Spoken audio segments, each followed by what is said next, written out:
男主角在银行工作，经过28年的打拼，终于成为了分行行长，无论如何都是成功人士。但是随着日本经济的崩溃，破产的企业日增，在银行界越发难以立足，白天巴结客户，晚上伴随领导。距离退休只剩10年，男主坚持不懈，希望能升到总行，希望能完美结束自己的银行生涯。但哪有那么容易的完美？面对美丽秘书的勾引，男主一直守住自己的原则。他懂得在银行工作，一旦有出轨行为，职业生涯就完了。总行的一位领导对他颇有好感，暗示他下个月可能会升职到总行。男主心情大好，觉得自己的人生目标即将达成。妻子是位家庭主妇，他们有个可爱的女儿小美。小美打开了爸爸收到的礼物，这礼物的颜色有些不对劲，肯定是女性挑的。小美的直觉很敏锐，领带的确是美爸的秘书送的。美妈看到领带，心里也在想事情，但她习惯了忍耐，没有多说，心中还是忧虑老公会不会有外遇。根据规定，银行员工年过45岁，不管职位高低，都得参加培训班，因为有80%的银行员工面临着职位转换的风险。这个培训班就是为了帮助大家做好心理准备的。美爸和另一位分行行长井上一起参加。井上打趣美爸说：“你不用上这个课了，过2天就能去总行了。”美爸只是笑笑，心里默认了这个想法。美妈和女儿一起去购物，女儿是美妈最好的朋友，母女关系非常好。小美提出想要带男朋友回家见父母，美妈内心有些失落，想到女儿长大了要嫁人，突然觉得有些孤单。第2天，行长召见美爸去总行，美爸心里美滋滋，觉得终于要升职了。出乎意料的是，行长让美爸去一家小物流公司当财务经理。这消息对美爸来说如同晴天霹雳，他完全没反应过来。行长让他考虑一下。其实行长给的这个选择并没有太多的考虑余地，不过是给美爸时间接受现实。即便不同意，分行行长的职位也保不住了，可能过会儿得换工作，可能会去一个更糟糕的公司，这让美爸很难接受。领导之前还表扬的挺好，突然怎么就变卦了呢？秘书跟美爸说，原来看好他的总行领导因为性骚扰问题被投诉了，现在那位领导自己都岌岌可危，美爸跟他关系近也受牵连了。秘书在安慰美爸，建议一起去喝一杯。美爸还是冷静保持着，为了未来考虑，还是婉拒了。秘书有点不高兴，美爸心里也乱了，辛辛苦苦工作了年，就因为别人的过失，28年的努力似乎白费了。一个大男人站在雨中，哭得一塌糊涂，走进酒吧喝酒，一杯接一杯，最后连站都站不稳了，差点还跟人起了冲突。美爸不敢回家，也不敢告诉妻子自己被调职的消息，看着酒杯里的冰块，忽然想起了一直梦想中的瑞士雪山，就骗妻子说要去瑞士出差，自己一个人跑去雪山散心。结果在那里待了5天，天天大雪，连山都上不去。但他决定不再顺从命运，大雪中强行登山，缆车里空无一人。关门前，一位看起来是日本人的美女走了进来，双方打了个招呼，气氛有些微妙。下车后，外面风雪更大，美女想撑伞，但是连伞都没法打开。美爸上前帮忙，结果不小心把伞给丢了，两人只能往回走。聊天中发现他们住在同一个酒店，就约定一起吃晚饭。那位美女还会讲德语，看起来很厉害。她说原本是和丈夫一起来的，但是丈夫突然有事，她只好独自来了。她想去山上看雪绒花，可惜天气实在太差，什么都看不见。美爸说年轻时候喜欢爬山，但是这几年因为工作太忙了，已经很久没爬了。美爸很久没爬山了，突然有个陌生人说出了他心里的话，美爸感慨万分。他很自然地讲出了自己被降职的事，这是他连对妻子都没说过的，但今天却轻易地说给一个陌生女人听。他对这位女士产生了些许好奇。美女提议出去散步，外面的天气已经晴朗，美爸邀请他第2天一起去爬山。就在那时，天空划过一颗流星，气氛顿时变得热烈起来。记得那部剧的名字叫《黄昏流星群》。看完流星后回到房间，美爸鼓足勇气拦住了美女，他邀请她到房间再喝一杯，正准备干杯时，外面传来了响动，那应该是下雪了。这小插曲让大家的心跳都加速了，美爸变得很激动。一切发生的太快，美女慌忙逃跑，守规矩了年的美爸失控了。他的出轨会被发现吗？答案显然是肯定的，因为美爸的手机没开机。有同事打到家里的座机上询问工作事宜，美妈说老公去瑞士出差了，同事脱口而出表示并不知情。美爸请了1周假，这下糟了，同事意识到话题敏感，赶紧挂断了电话。女儿直截了当地说老爸肯定有外遇了，美妈不愿意这样想，她仍然相信自己的丈夫，但美爸的心里此刻只有那个女人。第2天醒来，美女已经离开了，美爸到处找她都没有找到。美爸想起她喜欢雪绒花，买了一把印有雪绒花图案的雨伞，打算把雨伞带回家作为纪念。回家后被女儿直接追问是和谁去的。瑞士。美爸说工作压力太大，突然想要一个人静静，就一个人去了瑞士。他没说出自己已经调职的事，美妈选择了相信丈夫。她还为老公辩解，提到年轻时她就喜欢登山。女儿受不了，气愤地上了楼，过了会儿忍不住又下来质问父亲。这样一来，美爸更加难以开口说出自己被降职的事。家里的气氛变得有些怪异，美妈虽然嘴上不说，心里也开始担忧老公可能出轨。分行长调职的消息在公司里传开了，同事们的脸色都不太好。美爸感到非常郁闷，看到那把雨伞就想起了那个女人，想把伞送给她并向她道歉，但他不知道何时能再见到她，于是跑去新任职的物流公司了解情况。那家公司规模不大，给美爸的感觉与银行截然不同。他在食堂点了份饭，然后发生了让人心跳加速的事。虽然对方戴着口罩，他仍然一眼就认出了他。另一边，美妈在修剪花园，心里担忧老公可能有外遇，因此心神不宁，手不慎被刺伤了。一个男人突然闯了进来，不好，感觉心跳加速，美爸的情况也在发展。美女看见美爸很慌张，找借口说家里有事，急忙离开。同事透露她独自照顾患有阿尔茨海默症的妈妈，生活很艰辛。美爸心里没法吃饭，急忙跟了出去，最终被美爸追上，他显得有些羞涩。两人进行了自我介绍，美女名叫慕黑，方便称呼她为黑姐。美爸趁机表白，黑姐问美爸是否已婚，美爸这才反应过来自己的失态，他急忙澄清，并非想要出轨，只是想交个朋友。话题终于转到雨伞上，美爸向黑姐索要地址，觉得刚见面就问地址似乎不妥，黑姐给了他妈妈住院的地址，美爸也留下了自己的名片。就这样，两人的第一次见面告一段落。美妈那边也出现了新情况，这个男人的举动让美妈心动不已。他是小美的男朋友，名叫阿春，今天约好见家长。美妈赶紧平复心情，对女儿的男朋友心动是不行的。阿春与美妈相谈甚欢，还主动帮忙泡茶，这局面让人心跳加速。美妈询问阿春的背景，得知他是律师，他是与小美在联谊会上认识的。小美回家缓解了尴尬的气氛，但美爸仍未回家，他在公司感受到了冷遇。新行长刚刚上任，同事们忙着讨好新领导，只有秘书还关心美爸。美爸在离职前带新行长拜访了大客户，却忘了女儿的男朋友，女儿气愤不已，男朋友只得先行离去，离开前深深看了美妈一眼。音乐突然变得不协调，众所周知的剧情发展，美妈心动了，等老公回家帮女儿表达不满。女儿责怪父亲从小到大在重要场合总是缺席，美爸哑口无言。闲聊几句后，美妈注视着自己手上的伤口，意识到老公并未察觉，内心感到失落，没有那位小帅哥细心。黑姐收到美爸邮寄的雨伞，很高兴。美爸前往新公司报道，因为黑姐也在那里，他的心情变得与众不同。离开银行前整理个人物品，秘书希望能为美爸办个欢送会，想请他喝杯酒。美爸婉拒了，建议秘书多跟新行长交流，认为工作更加关键。虽然表情严峻，在接到黑姐电话的一瞬间，美爸的脸上泛起了兴奋的神采，让秘书先行离开。电话里，黑姐对雨伞表示感谢，同样显得很激动。秘书听到这通电话后更加不悦，而美妈正在和她的闺蜜商量女儿的婚事。闺蜜的婚姻不幸福，离婚后一直独身，但她的职业生涯却十分成功，成为了女作家。聊起美妈曾有好感的一位英俊同学，他的创业已经成功运营了10年，他最近开了新店，邀请大家来庆祝，但美爸因工作繁忙，让美妈独自前往。美爸把别人送的告别鲜花扔掉，感到非常失望。美妈也心情低落，朋友们都有自己的事业，她却只有女儿一项牵挂，担心女儿嫁出去后自己将一无所有。就在这时，快递员送来了一个箱子，里面装的是美爸的个人物品。箱子突然坍塌了，里面掉出一个包装精美的盒子，附有一张纸条，上面写着感谢美妈的照顾，署名小勋。看到这个，美妈有些慌张。而此刻，美爸正在和黑姐见面，准备一起去看展览。在展览中，他们看到了黑姐最喜欢的雪绒花，然后两人又去了酒吧喝酒。美爸告诉黑姐，自己刚从银行辞职，明天开始他们就是同事了。黑姐坦诚分享，自己并不懂德语，之前点菜时说的那几句是临时学的。实际上她未婚，之前谎称已婚，是因为担心单身会被人轻视。在她多岁时，父亲生病去世，她花了10年时间照顾，直至他离世。而现在又要照顾患有糖尿病和阿尔茨海默病的母亲，在这样的情况下，她根本没有时间和精力去谈恋爱，已经花了年照顾父母。她的母亲甚至已经记不起她了，让她不知道人生的意义何在。前不久，她把母亲送进了疗养院，自己偷闲去了瑞士旅行，没想到会在瑞士遇到美爸，聊得非常愉快，这让美妈觉得难过。打开礼物，里面是一个领带夹，美妈回忆起曾经的那根领带，心情变得复杂。黑姐与美爸共进晚餐后回家，看着夕阳，感慨万千。他们之间建立了一种微妙的关系，相当含蓄。美妈参加了帅同学的派对，她对美妈表现出浓厚的兴趣。尽管如此，她对所有人都很热情，美妈感到有些失落，打算回家。此时，美爸突然出现，帅同学称赞他很厉害，已经成为分行长，事业有成。老婆不但没那么漂亮，也没那么能干，这让他很尴尬。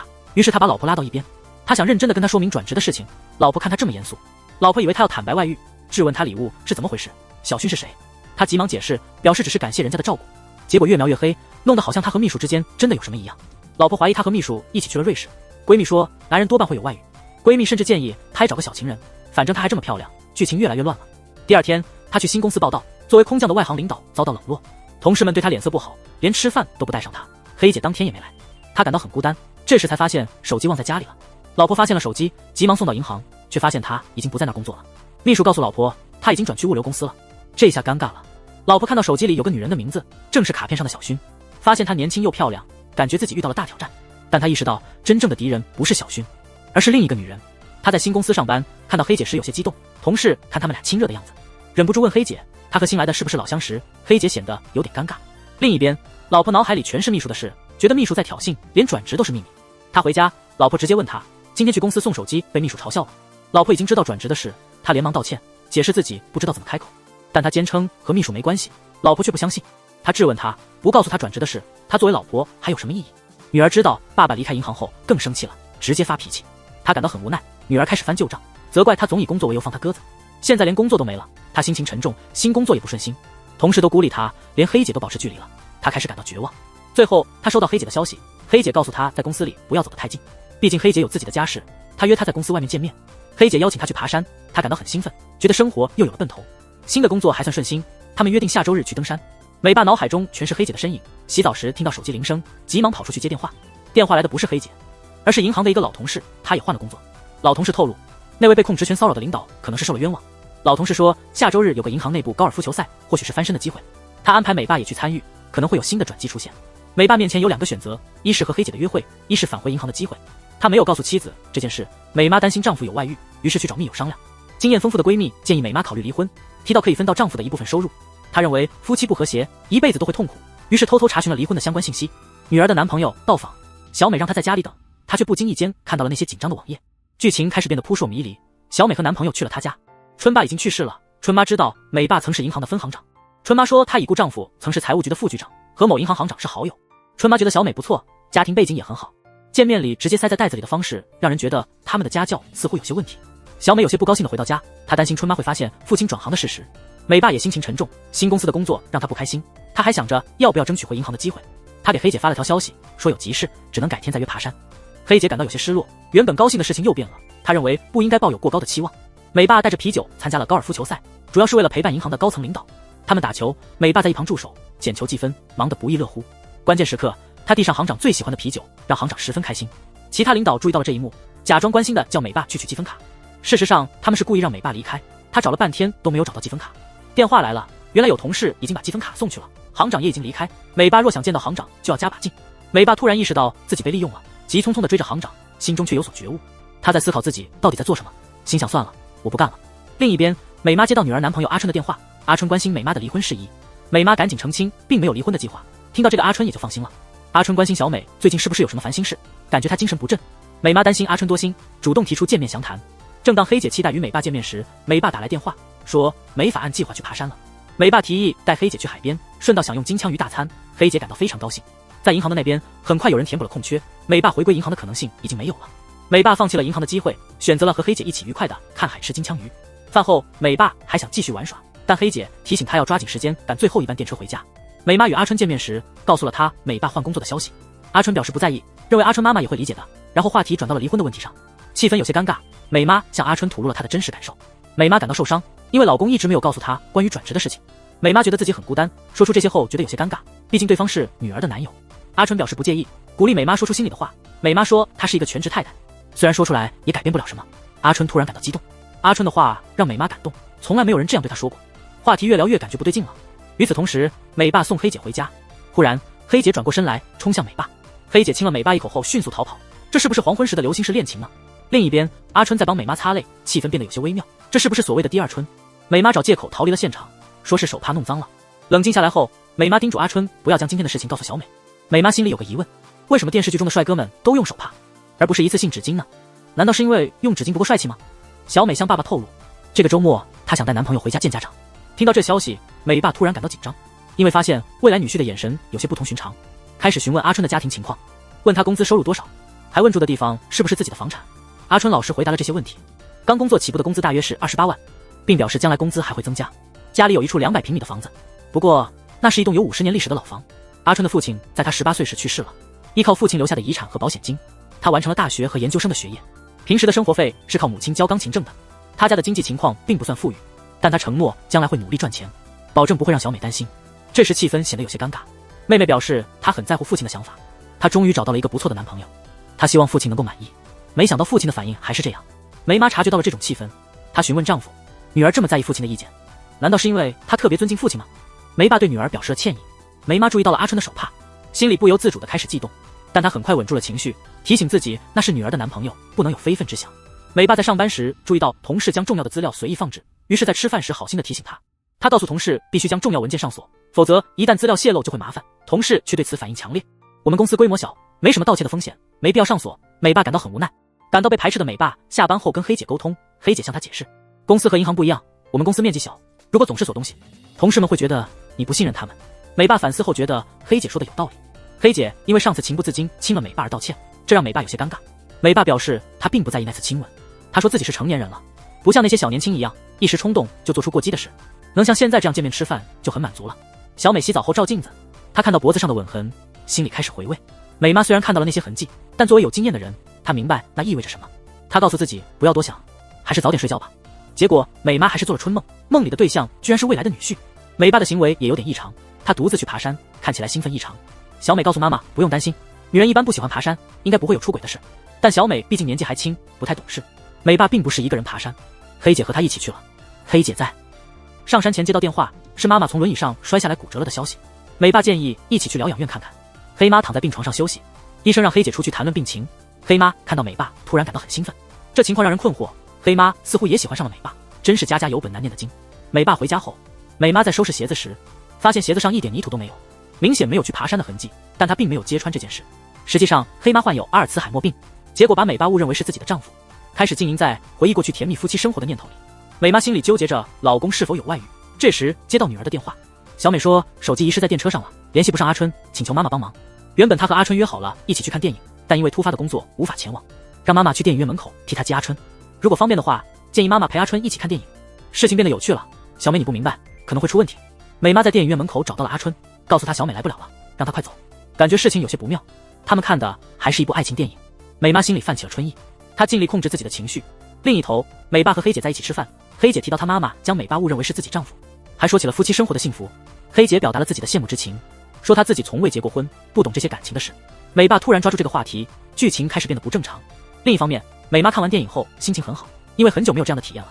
阿春谈到他的爸爸妈妈关系不好，他爸在外面有了情人，因为经济原因他们一直没有离婚。他表示能理解美妈的心情。美妈赶紧换个话题，建议阿春和他一起回家找小美。阿春突然显得很伤感，他说可能小美已经喜欢上了别人，看来这又是一桩新情况。与此同时，美爸在酒店开了房间，正带着黑姐等电梯。激动人心的事情即将发生，这种刺激不是一般人能承受的。这个男人头发全白，他的体型比美爸还要壮实1倍，这简直就是传说中的爷孙恋。美爸震惊万分，父女俩眼神交锋，似乎要打起来。美爸领着黑姐进了房间，两人开始亲热。美爸把黑姐放在床上，正当美爸想更进一步时，突然感到头重脚轻，脑海中浮现女儿怒视的眼神。结果美爸立刻没了状态，气氛变得尴尬。与此同时，阿春回到了家中，春妈身体不适，吩咐儿子带小美去温泉旅行，好增进他们的感情。美爸找机会质问小美为什么会和一个老人在一起，小美毫不留情地反驳，指出美爸自己也没做得多好，让他别多管闲事。小美说等他和阿春结婚后，就会和那个老人保持距离。美爸听后目瞪口呆。小美要求爸爸保守秘密，他也会保密，看来真是血浓于水。下班后，美爸去找黑姐道歉，希望还有下一次的机会。黑姐觉得很尴尬，告诉美爸别勉强，还是去爬山吧，约好了周末一起爬山。巧合的是，阿春也约了小美去温泉旅行，还想邀请美爸美妈一起去。碰巧时间冲突，美爸难以拒绝，只好悄悄给黑姐打电话改约时间。黑姐默默接受了更改时间的提议，温泉旅行开始了。除了美爸，其他人都很开心。阿春关心地问美爸是否有什么心事，小美解释说老爸本来就这样，他已经习惯了。这时小美的电话响了，美爸感到情况不妙，跟了出去。听到小美称呼对方为老师，美爸开始质疑女儿。美爸自己有外遇，无权指责女儿。与此同时，美妈和阿春陷入了尴尬，因为突然之间只剩下他们2个人，服务员又来添乱，非要帮他们拍合照，整个场面乱成一团。更加激烈的事情发生了，黑姐的妈妈突然间停止了呼吸，美爸却浑然不知，还想和老婆一起泡温泉享受甜蜜。美妈出于习惯拒绝了，美爸感到尴尬，只好独自去外面泡温泉。美爸忽然想起小美提到的老师，询问妻子女儿是否有关系好的老师。美妈想起了大学的护浪老师，美爸听后立刻去查找，结果发现居然是那位比自己还大16岁的老师。美爸感叹这简直是要飞上天了。另一边医生确认黑妈死亡，黑姐很难过，打给美爸，没想到接电话的是美妈，黑姐很尴尬，赶紧说打错了，可是电话里有她的名字，美妈不能再骗自己，一定有问题。女儿真是坐不住，来温泉度假的好日子，还偏要躲在角落跟老师聊天。美爸一把夺过手机，那个比我年长16岁的老头，你和他搅和一起是什么意思？可小美不在乎，开始还嘴了。阿春无意中听到了这些，感觉头顶上绿油油的。同样带点绿的美妈也出门散心了，彼此都是同病相怜的人。故事发展的真是扣人心弦，美妈实在受不了，赶紧逃开了。这4人心思各异，关系错综复杂。到了第2天，美妈看到女儿和阿春亲密，她决定就当昨晚的事情没发生过。美爸的脑子里还想着黑姐。第2天上班才得知黑姐妈妈去世了，急忙发信息表达慰问。没想到黑姐回复说请不要再牵扯到我，这可怎么行。美爸冲到黑妈的葬礼上，上了香就走了，一路郁闷到了酒吧。在酒吧向老板倾诉自己喜欢的人妈妈去世了，自己却无能为力，感觉自己真是没用。老板只说了一句别想太多了，想做什么就去做吧。美爸被激励了，直奔黑姐家。黑姐那边正在悲伤，她心知和美爸不可能有结果，提到她曾给美爸打电话，但接电话的却是美妈，事情肯定露馅了。她催美爸快走，这么明目张胆的谎言，夫妻俩心里都明白。到了第2天一大早，美爸打电话回家，说自己喝多了，晚上就在朋友家过的。黑姐为美爸准备了早餐，两人吃得很愉快。然后美爸回家换衣服准备上班，家里也有美妈做的早餐。美妈这下确定老公出轨了，但她现在甚至连追问的心情都没有了，对美爸已经没什么期待。阿春发来的合照让美妈想起了那个吻，心里微微动了一下。小美看到照片却没什么特别的想法，她提议爸妈去拜访阿春的妈妈，探讨婚事。阿春家很是宏伟，有那种老式豪宅的气派。春妈热情接待这些贵客，她说自己身体不好，很想快点抱上孙子，希望阿春和小美能早日结婚。小美则说最近工作忙。春妈不听解释，婚礼的事情让美妈来安排就好。春妈态度强硬，要求小美婚后就辞职，好好生孩子。可小美还想继续工作，气氛一时变得尴尬。实际上，春妈已经患上了癌症，她时日无多，渴望在去世前能见到儿子的婚礼。医生警告阿春，他母亲的癌症很有可能会再次发作，病情非常严重。美爸的公司遇到了麻烦，父亲新开了一家配备了更先进设备的仓库，不少老客户都被对方挖走了。公司让美爸去银行贷款更新设备，吸引新客户。美爸成了大家的希望所在，但现实却是人情冷暖。他去银行贷款时无人搭理，连老同事井上看到他都避开。后来朋友告诉他，井上8届上司得以进入总行，现在是融资部的头头。美爸的公司申请了5亿的贷款，但按照流程直接遭到拒绝，只得求助于老同事。井上表示自己的职位非常敏感，不想因为帮忙而染上污点，现实就是这么残酷。美爸没能借到钱，回到公司却遭到了经理的严厉斥责。回到家里又出现了新情况，小美突然要出差，无法一起去看婚礼场地，她让妈妈代替自己去看场地，并说结婚场所随她挑选，但美爸觉得是有蹊跷。他怀疑女儿又和那位老师约会，便直接去找那位大学教授。教授让美爸回家谈，家里到处都是昆虫标本。教授告诉美爸，他早就被妻子抛弃了，只是因为领离婚证太麻烦，所以现在还是单身一人。美爸直言不讳，要求教授不要再玩弄他的女儿。教授却表示他并没有玩弄小美，只是想和她共度愉快的时光，随后便开始吟诗。美爸想到自己和黑姐的事，不自觉地联想到黄昏流星群，感叹其描述的清新脱俗。美妈在女儿的旅行包里发现了避孕套，但女儿说她是因公出差，不是和阿春一起去的。美妈心里猜疑，是不是还有其他人，但她选择了沉默。这时老同事的电话打来，告知最多能贷款3000万。美爸听后非常高兴，立刻把这个好消息告诉了经理，但经理对这点钱很不满意，非常愤怒。同时美妈和阿春一起去看了婚礼场地，看起来他们俩像是要结婚似的。工作人员提出可以免费借用婚纱，他们便一同去挑选。美妈说起自己结婚时穿的和服，从未穿过婚纱。阿春突然表示情感，说如果美妈穿上婚纱一定很美。美妈有些害羞，忙转移话题谈到小美，但阿春不再掩饰，他向美妈坦白了真相。阿春说小美已经向他坦白了，他心里有别人，之所以选择阿春是因为不能和那个人结婚。美妈问为什么阿春会同意这样的安排，阿春说是因为他母亲被诊断出癌症，时日无多，为了让母亲安心，他必须尽快结婚，因此和小美达成了一个协议，而且他心里也有那个他特别喜欢的人。关键时刻美爸的电话打来了，他被送进了医院，他们急忙赶往医院。幸运的是美爸的情况并不算太糟，看着美爸和美妈亲昵的打闹，阿春感到心情复杂。黑姐也急匆匆来到医院探望美爸，医院有规定外人无法得知病情，这时小美急匆匆赶来。紧张的气氛中，大家似乎即将爆发冲突，但抱歉，这毕竟是日剧，不会有狗血的互撕。小美去看望爸爸，美爸要求他和那位老师结束关系，小美含泪答应了，但他提出一个条件，要求美爸也和黑姐断绝关系。大家都在猜，这样的要求能成功吗？美妈的好友和那位帅气的同学也来探望美爸，他们现在是一对，看上去感情很好。帅同学请美爸帮个忙，他现在有了新女友，想把以前的照片和视频存放起来，他不想让新女友看到。美爸想了想，觉得这是个不错的主意，他整夜策划，打算启动一个名为回忆盒子的新项目。这个项目专门帮人保管家中不便摆放的物品，经理却认为这是在胡闹。这种零散的生意能赚多少钱呢？大家都忙得不可开交，没空陪你玩这个。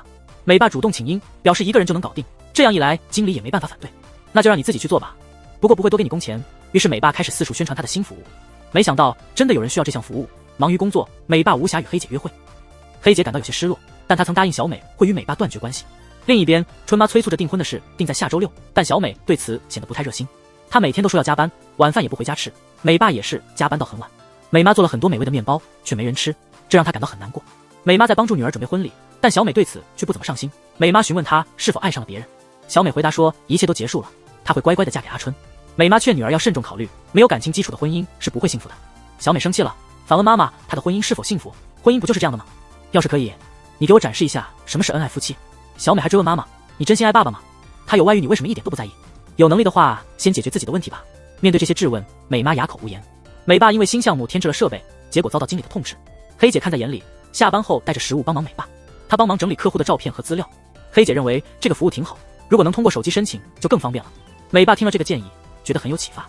黑姐搬东西时突然头晕眼花，显得身体有些不适。看着满月，她想起了2人在瑞士的初次相遇，提出休息一会儿。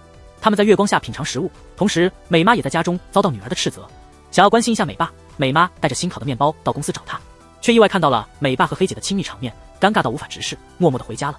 美爸对此一无所知。第2天找到一位 IT 行业的朋友，请求帮忙开发应用程序。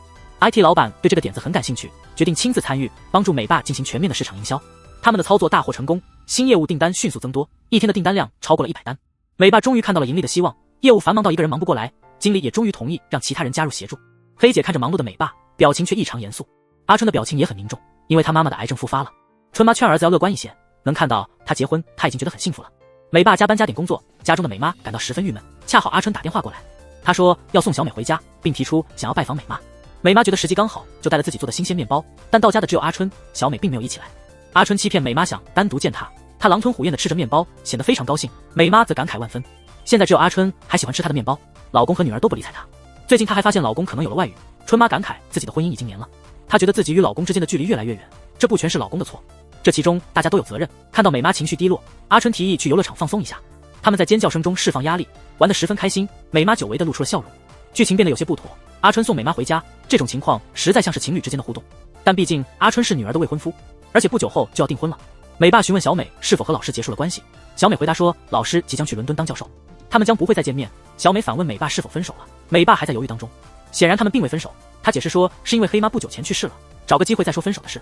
双方家庭举办了订婚典礼，一切都非常顺利，春妈特别高兴。小美弟家人似乎心事重重，美爸忙于工作，生意越做越大，同事们邀请美爸一起喝酒，但美爸说今天有事，下次一定参加。他决定去找黑姐表达感谢，但开门的是一位阿姨，阿姨让美爸滚蛋。黑姐不打算再见美爸，并且想要和他分手，这让美爸感到非常沮丧。他默默地回到家中，家里也发生了大事，小美留下字条离家出走了。这件事真是令人震惊，刚刚订婚就私奔，这一家人真是不同寻常。找不到小美的美爸和美妈只能撤销婚约，春妈怒不可遏，气得掉头发。这一系列的麻烦让人担心春妈的寿命都会因此缩短。阿春赶快安慰她，阿春说这件事他也有责任，美爸的事业发展顺利，受到领导的表扬，决定重点推进他负责的新项目。美爸因此非常高兴，再次去找黑姐。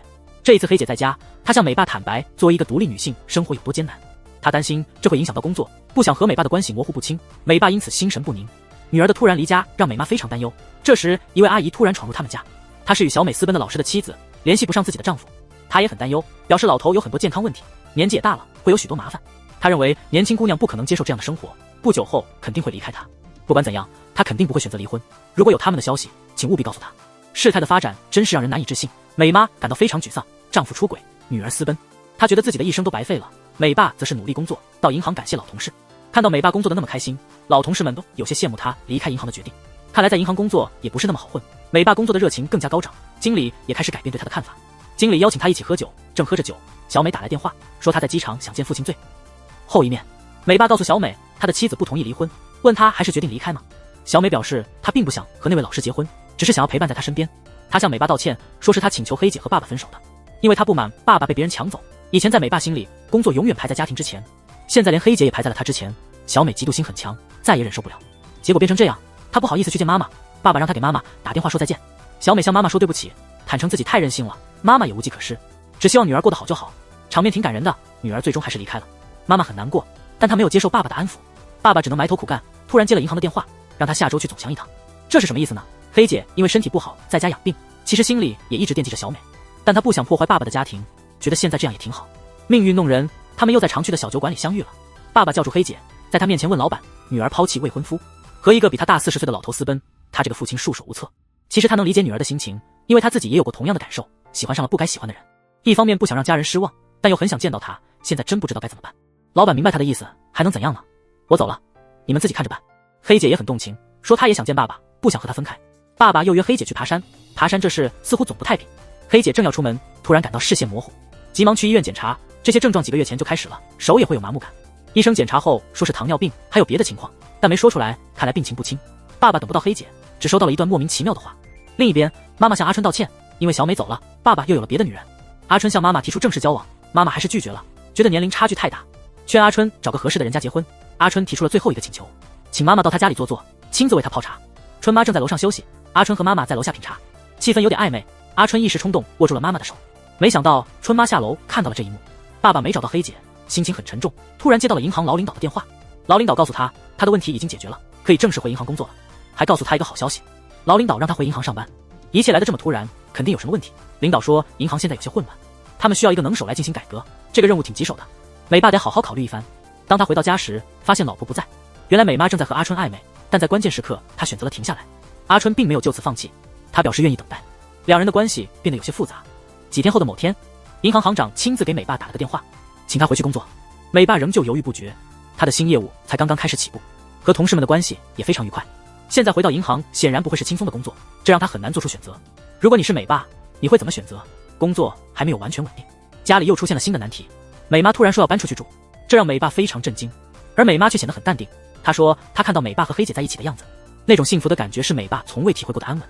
美妈知道美爸喜欢黑姐，她希望两人能分开一段时间，好认真思考。美妈搬到了她闺蜜家住，闺蜜告诉她自己即将和帅同学结婚，所以她猜测自己在那里住不了太久。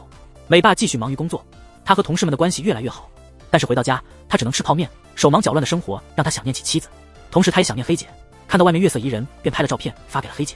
黑姐的病情很严重，如果不马上治疗的话，病情只会越来越糟。他不想让美爸担心，于是离开了东京，去别的地方找工作。美爸去找了老头井上，询问了银行的最新动态，提到了那份银行的工作。井上的眉头皱得紧紧的，看上去情况并不乐观。话题随即转向了家庭问题。美爸说起自己家庭的状况，一片混乱，老婆离家出走，女儿和老头私奔，把这些说出来都觉得有些滑稽。美妈在闺蜜家也过得不怎么样，毕竟是在别人家，有很多不方便的地方。美妈想自己租个房子住，但是她没有经济来源，这又让情况变得复杂。买菜回家后，闺蜜的男人回来了，美妈觉得不便，便匆匆离开。她一个人去看电影，偶然在广场遇到了阿春。阿春看起来心事重重，因为要照顾生病的妈妈，她才请假没有去上班。她甚至想要辞职，听到这个美妈感到很紧张，急忙劝她不要辞职。美妈主动提出可以帮忙照顾阿春的妈妈。阿春家里一片混乱，都是因为要照顾妈妈。阿春已经很久没能好好休息了，他妈妈让他先睡一会儿，家里的事情由他来打理。阿春终于能安心的睡上一觉，醒来后还有早餐可以吃。美妈催他吃完饭赶紧去上班，他会去处理阿春妈妈的事情。阿春妈妈醒来看到了美妈，她会有什么反应呢？她并没有生气，她平静地告诉美妈，自己的日子不多了，她打算去临终关怀医院。临终前，她请求美妈帮忙照看家里。电视新闻上播报着，美爸的老同事井上被曝造假资料，非法放款的行为，这件事闹得沸沸扬扬。美爸急忙联系井上，但打过去电话却无人应答。新公司的经理看到了这则新闻，直接联系了银行，他让美爸回去一趟，但美爸并不想回去，他觉得现在的工作轻松多了，即使赚的少一些也没关系。银行那边的问题很严重，肯定没有现在这么自在。经理的态度很坦率，直接让美爸回银行工作。他认为美爸很有能力，觉得美爸在现在的岗位上有点大材小用了，应该回银行去挑战一下，好好的干一番。剧情突然变得激动人心，美爸被说服了，毕竟黑姐也不在了，他决定回银行接受新的挑战。行长让他组建一个内部调查小组，调查那些违规的贷款案件，内部调查的压力是不小的。另一边，阿春回到家里，发现两位妈妈聊得很愉快。阿春在想，如果妈妈的病情不再恶化，美妈就可以一直待在家里，那该多好啊。他不由自主地亲了美妈一下。妈妈慢慢地走了出来，现场气氛变得稍显尴尬。